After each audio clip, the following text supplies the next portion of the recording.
What is going on? I am back from hiking Madeira. I've been slacking on making this video. It's been about a month and a half since I've been back, and I've been meaning to make this for quite some time because I've been getting a lot of questions from friends and family and some comments on YouTube about how I actually went about doing this hike, planning for it, etc. So I figured I'd kind of just do a post-through hike FAQ session here, record it, and then upload it to the interwebs to help kind of answer some questions I've been seeing floating around throughout the social media circle as well. Since now I've fully experienced and immersed myself in the culture there and the island and just kind of walking my way around it. I feel like I could, hopefully help out and answer some of these questions that are out there right now from a lot of people. So to start things off, I'm going to answer the first question. One that I received the most was, how heavy was my pack? It was a little bit heavier than I thought, because I forgot to weigh it before I went on this trip.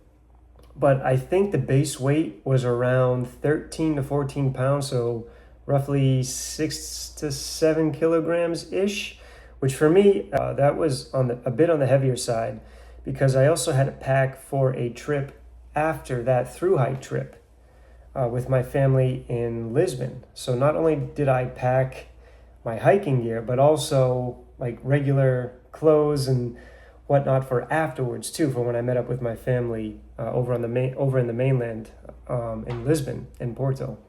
So I was kind of packed for two trips there. So I guess it was relatively light for a 2-trip adventure, but yeah, so that was roughly my base weight. Another question that I get, and probably one you've been wondering about too, is how much it would cost to through hike the island of Madeira. Now, obviously, this will vary depending on how many days you want to spend there, where you want to stay, where you're going to eat, right, etc. Now, you can go really cheap and stay at the campsites. You can stay at the free campsites, or you could stay at that campsite in Porto Moniz, which is only, I think, €7 a night, and you can make that like your base camp for the duration of your stay. I'm not sure if there's a cap or a limitation to the number of nights that you can stay there. But, I mean, you can go really cheap if you want to. You just have to, get yourself over there. And, again, that's another factor to consider where you're flying in from. So if I'm just going to give a rough estimate of how much it cost for me. Again, I was there roughly almost 2 weeks, and I stayed at a combination of Airbnbs, hotels, and campsites. And the total cost for me, now this is including all the lodging and food, I'm estimating with the food, but I'd say for the 2 weeks, it cost me a total of $1,500, which I know is more on the expensive side, but I did want to enjoy some of the more luxury side of the more luxury hotels as well. I wanted to check a few of those out, specifically the one all the way out on the peninsula, the Dreams Resort Madeira Hotel, which was $350 a night, but that was all inclusive. So that one, obviously, that one's a little, too much, but it was kind of a once in a lifetime thing. And that was great, that lodging, because that included all of your food and all of your drinks, alcoholic beverages included in that. So I pretty much ate however much it cost me to stay there. But on average, the other hotels, aside from that one, you're looking at about anywhere between 80 to €150 a night just to stay at a hotel or an Airbnb. And obviously the campsites there are they're free, the ones that you have to get the permits from, but it's primitive campsites. And like I said, the Porto Moniz, that one I think was €7 a night. So, there's a whole range of budgets that you can implement for your trip there. You can go super cheap, or you can go more luxurious. I kind of did both sides of the spectrum there. Yeah, that was the estimated price without the flight included. Okay, so it was $1,500 without the flight included. Then add the flight on. I think if I were to itemize that, because remember I went to multiple places on this trip. I think that flight over there was around $500.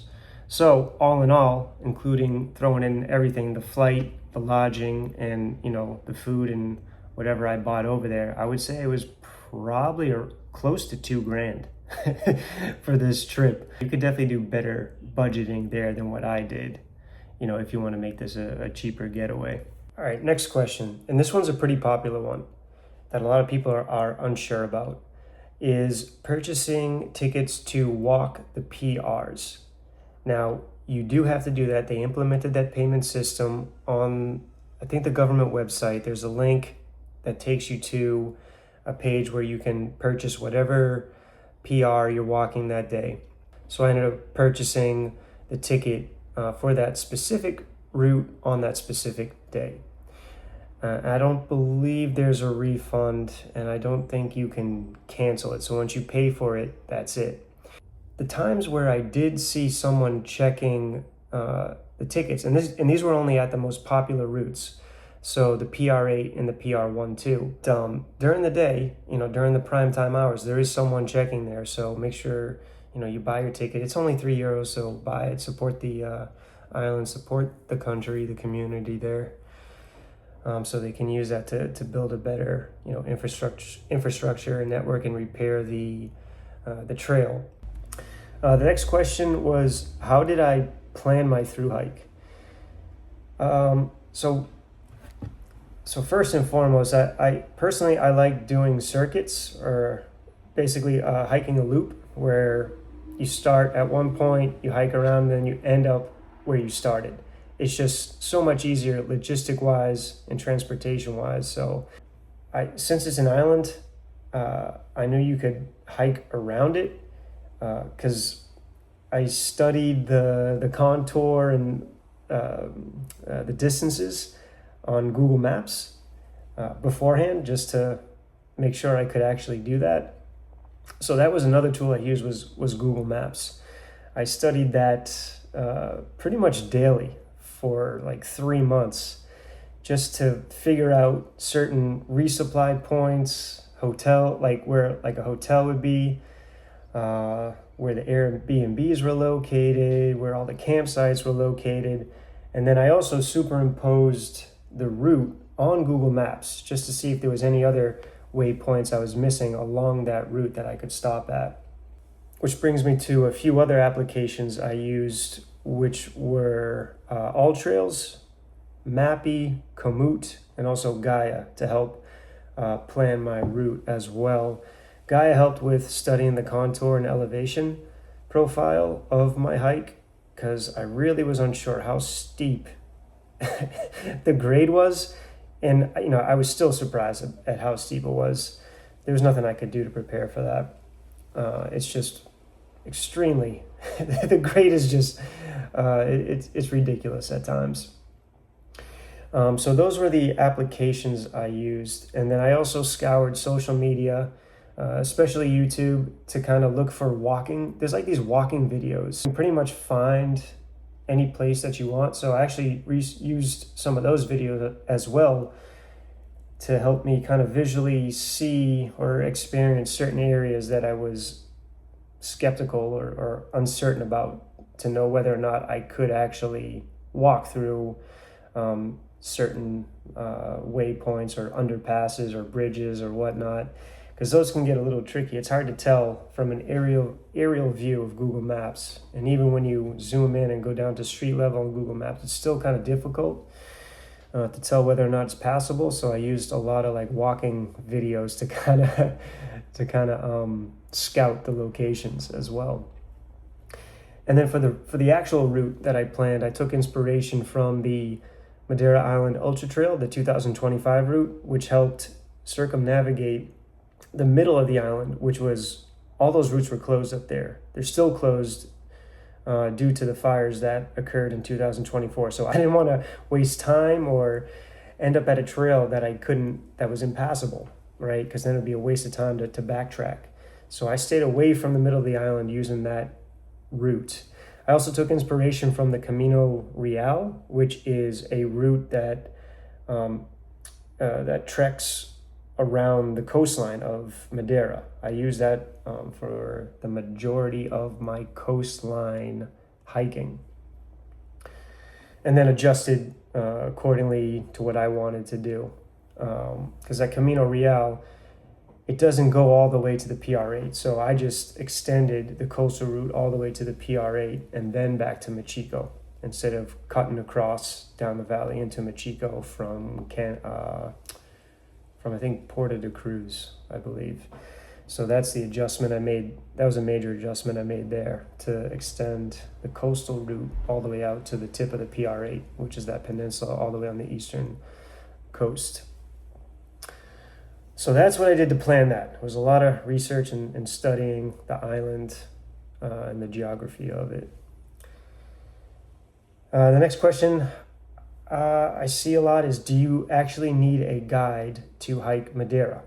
Short answer is no, but there's some caveats there. Like if you're like a brand new person to backpacking or hiking, and you plan to do like multi-day, multi-night trips,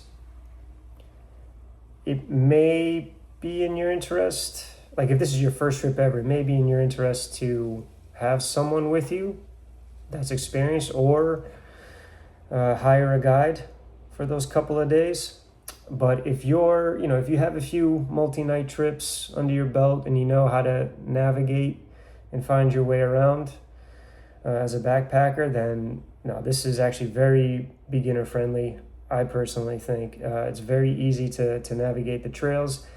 But I mean, there's the other caveat to that is that there's so many trails, you do have to be mindful of which direction you're going. So that's the only other thing. But for the most part, super friendly for beginner backpacking. And personally, I found it easy to find my way around there. There were a few turns that I was uncertain about, but overall, the navigation applications, I would say about 95% of the turns or trails that were on those, like the All Trails and the Mappy, they were pretty good for the most part. Because I rarely saw like a VIP guide. Like I think I saw maybe one guide that actually had a group of people where he was leading them. All of the other quote unquote guides that I saw were just transportation services. So basically the majority of the guides out there, they take you to the beginning, they kind of explain the trail, drop you off, and then they meet you at the end of the trail. So they're not really guiding you through the trail, they're kind of just a pickup drop-off service. So that's what I experienced there. And everyone was pretty much doing a self-guided tour there. They walked the PRs, no problem. And it's fairly easy to do. They're very well marked and very well maintained. Okay, so here's another question that I thought about as well, but and something good to know is, are there any predatory wild animals on the island? Like, bears, lions, etc. So short answer is no. There's no scary animals out there that you need to be alert or vigilant of. The only animals I saw out there were goats and cows. That's about it. And dogs. There were some like aggressive dogs, but they were chained up or behind a fence, so you didn't really have to worry about those. But in regards to wildlife that could jeopardize your life, no, you don't have to worry about any of that. So you don't need to carry pepper spray or bear spray or nothing like that. Next question. Are the people of Madeira welcoming to hikers? This one I was a little bit unsure of going into this Thru hike, because I saw a lot of interesting things online about how some natives don't like hikers because I guess in the past they trashed certain areas, or they didn't really put into practice leave no trace. But from my experience overall, everyone was super friendly. They really loved having foreigners come through their bars or restaurants or establishments. They really liked talking with you. Some of them didn't know English, so you do have to at least try to speak some Portuguese if you can, especially up in the mountain cities or the mountain areas where English. It's like it was a very local bar that I went into once where the host she didn't know English, so I kind of had to do my best and get through some Portuguese, and what just learn the basics, like how to order a drink or water or food in Portuguese, and you'll be fine. So that actually covers the next question. Do they speak English in Madeira? The majority of the island, yes, everyone speaks English, except for those some remote mountain towns or cities where they don't. But that's very rare. You can get by with English, no problem. Next question was, are there still closures in the middle of the island? Yes, I covered that earlier. You need to, Mappy, the navigation app, Mappy, did a really good job of showing where routes were closed. So look at that, and also go to the Portuguese website. I forget the exact name of it, but I think it's like IFCN or something. You go to that main government website and it gives a list of all the PR closures, so you can avoid them and not run into any issues. But as of October 2025, the whole middle of the island was closed, like the main one, the PR11 that connects Pico Aéreo to Pico Ruivo, still closed. Is the island easy to navigate? So I covered that as well. I thought it was very easy to find my way around, and it's such a small island that it's really difficult to get lost. You'll either end up in a town or a village, or you'll be on the coast. It's really easy to go from point A to point B. And if you do get lost, like I said, you just end up in a restaurant or at a hotel anyways.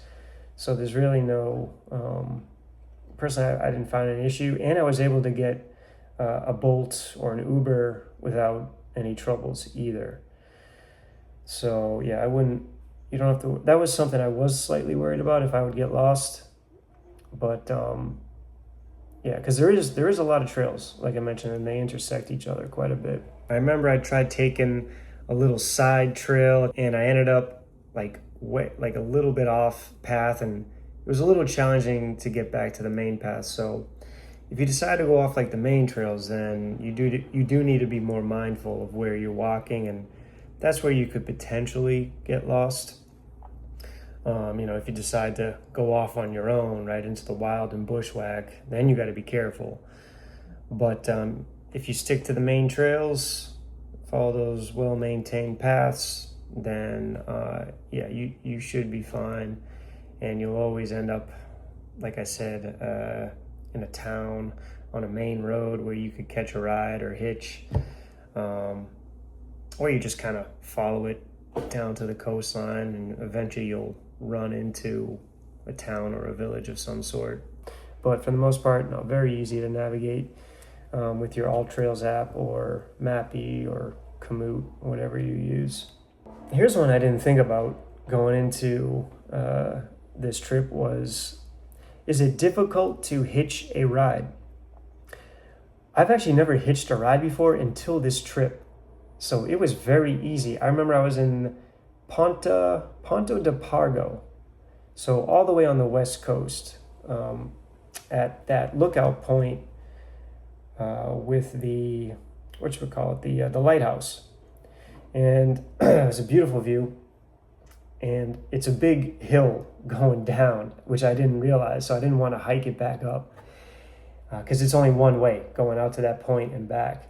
And I found this couple from, I think, Denmark or something, that they were getting ready to leave. And I asked if I could jump in and they could drive me to the top of the hill, and they said no problem. So it's a lot of Europeans in Madeira. And from my experience and what I saw, they have no issues giving you a ride or a lift anywhere you want. Very friendly. Were the roads dangerous to walk. This was something I was very concerned about going into it because I noticed on a lot of the roads there was no shoulder.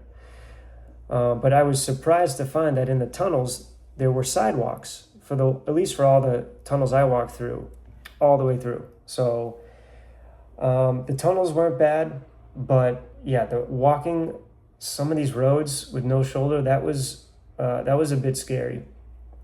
So you definitely need to be alert at all times when you're walking these roads. But if you stay close to the side, the majority of the cars will just move over for you and try to avoid you.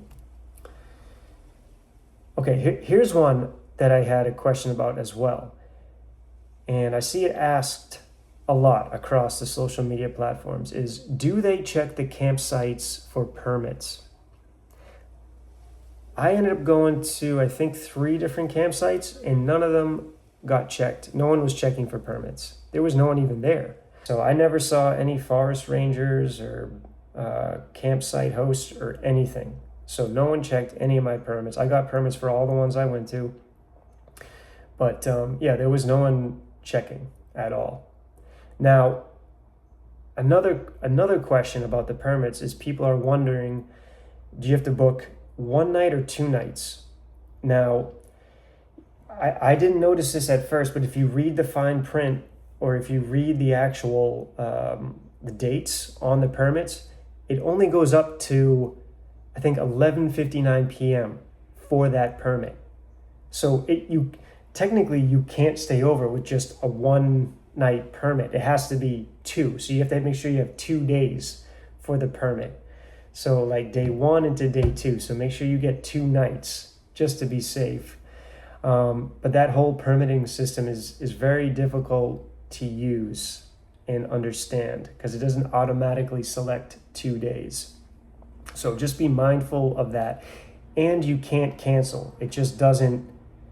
So if you book 1 day and you're like, oh, damn, I meant to do another day, you just have to book that day and it doesn't let you cancel. So it kind of takes up a spot anyways, which is, it's a kind of ridiculous because then you just lose a spot. It's like an empty spot at a campsite for 1 night. But for the most part, they're pretty lenient. I didn't see anyone at the campsites that were checking. So what was my favorite campsite? Out of all the ones I stayed at, Bishop Fonte was probably my favorite. Super clean, very green and lush, and just there was also this view out over the ocean. You could view the western coast, and that sunset was absolutely amazing that night. So, and then the facilities were clean there as well. Probably one of the cleanest that I saw out of all the campsites I wandered through. My second favorite was the Porto Moniz campsite. That place was awesome. I think it was like €7 a night, but you could actually make that your base camp and kind of hike from there to a lot of different points on the island. Okay, so follow-up question to camping is, can you wild camp on the island? So if you do a little bit of research, you'll see that it is technically illegal. Not technically, it is illegal to camp, to do stealth camp or wild camp on the island. Okay, so just so you know, I'm not advocating that you do stealth camp, but I did see certain areas where you probably could. However, the majority of the island is on an angle, or there's a super steep grade. So wild camping anywhere would be very difficult, I noticed, to do, because you'd probably just be sliding. It'd be tough to pitch a tent. Also, branches and trees fall all the time. I think it happened to someone I ran into. They did some wild camping or stealth camping and in the woods, and I think a tree branch fell down and hit them in the head. So, but people do it. I'd say the majority of people through hiking just try to find a spot wherever they can. But, just so you know, it's frowned upon and it's illegal to do. So take that as you may. Okay, another good question that I see a lot is asking, Is the fountain water potable? I'm talking about like the fountains in the city where you see like the little spigots and you can collect water there.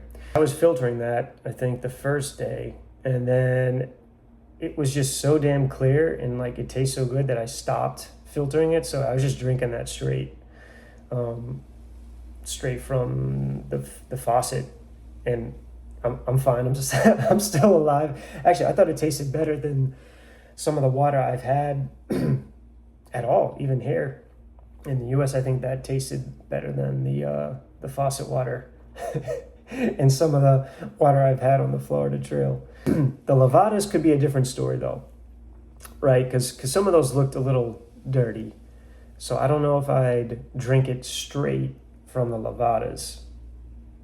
But the fountains and the cities and the campsites, yeah.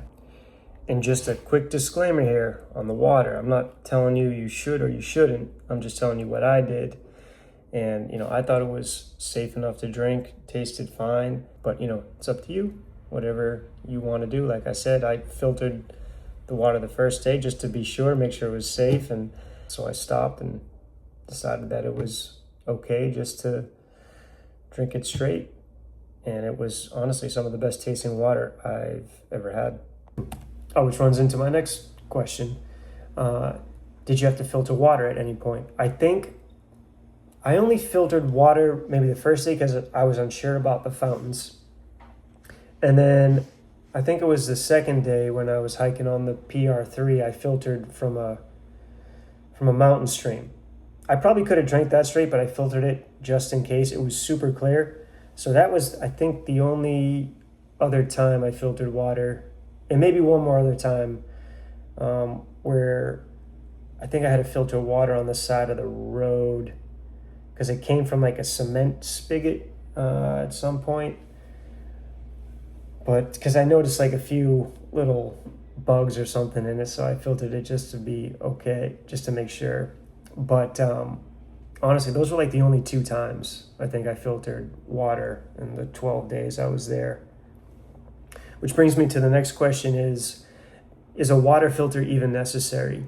Personally, no, I don't think it's necessary at all. You could get by without one because you're constantly running into a town, a water fountain, a hotel, or a restaurant where you can easily buy water or fill up with water or have them refill water at the bars or pubs. So honestly, yeah, I don't think you need one. Okay, the next question is, how did you resupply and carry food? So I think I mentioned earlier, I barely carried any food. Like I mentioned, you're constantly walking into a city, like every so often, at least the route that I took. And even at the hostels or hotels up in the mountain, they have food and water as well. So it's really a non-issue in regards to food and water. Another question is, what is the difference between levada walks and vereda trails? So this is a good question and something I was unsure of as well. So the levada walks are mostly flat and they follow channels of water, which I believe are used for irrigation and maybe some drinking at some point, I'm not sure, but mostly for irrigation and for the animals to drink from. So those are fun. Those are like easy to walk. They're cut into the hillsides. And the vereda trails, these are a bitch of a trail. I'm telling you that right now. They're some of the most challenging trails I've ever hiked, like ever. But especially in Madeira, the vereda trails are very steep, mountainous paths that gain and lose significant elevation in a short amount of time. I think one of them was the Vereda Tranqueta path. That one was brutal. I think leading up into the place I stayed in, Ilha. It was the path leading up into the PR11 from the coast, I think in San Jorge or something, somewhere on the northern coast. And that was extremely difficult. And even going down the Veredas, that was even worse. I forget the name of it. I think it was the Vereda Tranquila. I don't know. There was another Vereda coming down from the PR13. That one going into Seychelles. That one is very difficult to go down. So the descent on the veredas, I would try to avoid if you can, but they're a good workout if you want a challenge. I'd say the veredas are more challenging than the PRs. Next question. Are there any challenging or sketchy sections of the island that you should be prepared for in regards to hiking? In regards to like safety, no, I would say everything is fairly safe. I saw a lot of people hiking solo, a lot of females hiking solo. I had no issues. But in regards to like safety perspective for like hiking, like walking, I'd say the majority of trails are fairly safe as long as you stay on the trail. There's designated paths, there's ropes, so just follow those and you'll be fine. Don't, especially as you get up to the higher parts of the mountain, like Pico Huivo or Pico Aéreo, stay on the trail. Don't go too far off the trail. Don't go off the trail, because that can get pretty steep and slippery fast, especially if it's raining, right? So I stay on the trail. There was the route I took. There was probably maybe only a handful of sections that I thought that I was thinking to myself, what the hell did I get myself into? But yeah, there was only maybe a couple of points where it was a little sketchy, or it was overgrown, right? I ran into a few of those. I ran into a few overgrowth paths. So I had to do some bushwhacking, or I had to turn around at one point.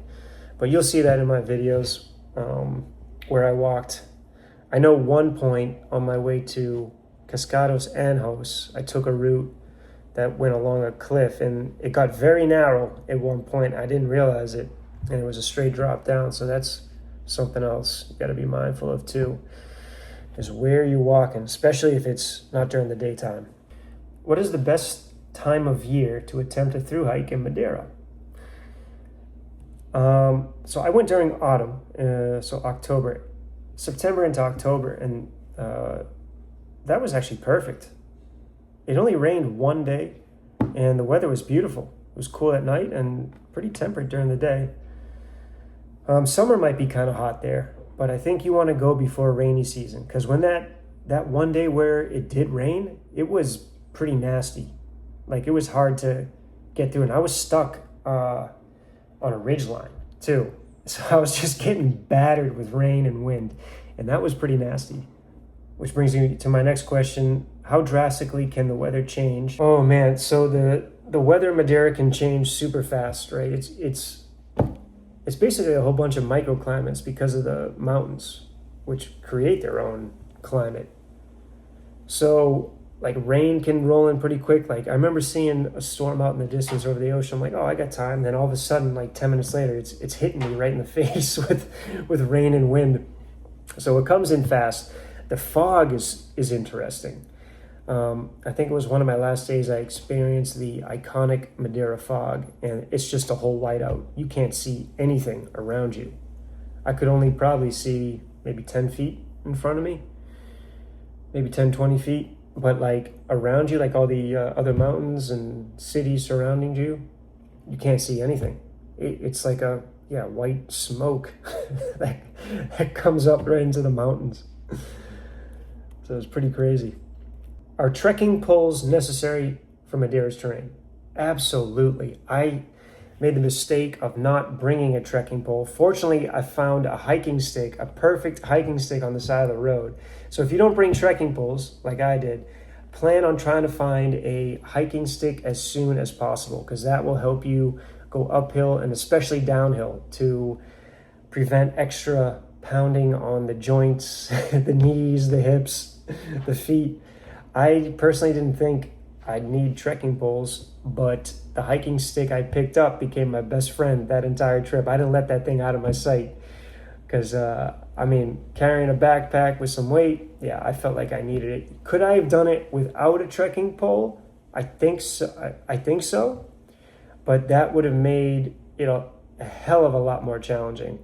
Like, I totally underestimated the grade in Madeira.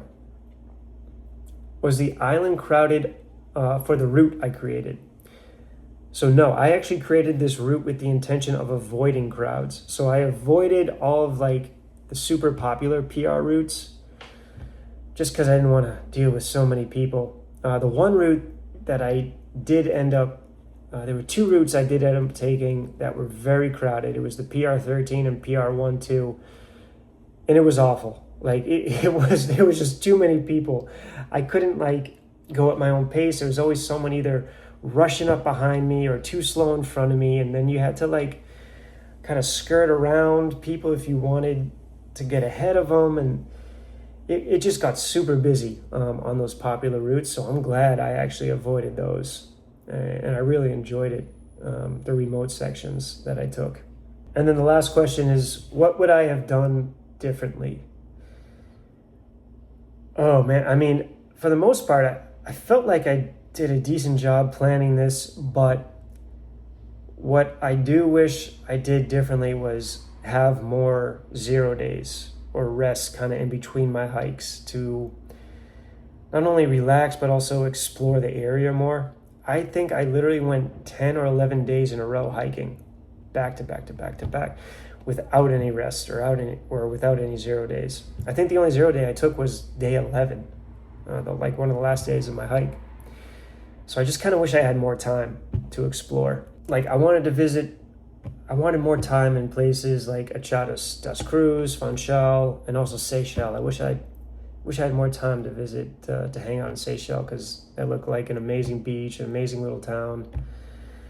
But yeah, that is what I would do differently, is just allow more time, maybe 15 days-ish, I think, to get around the island.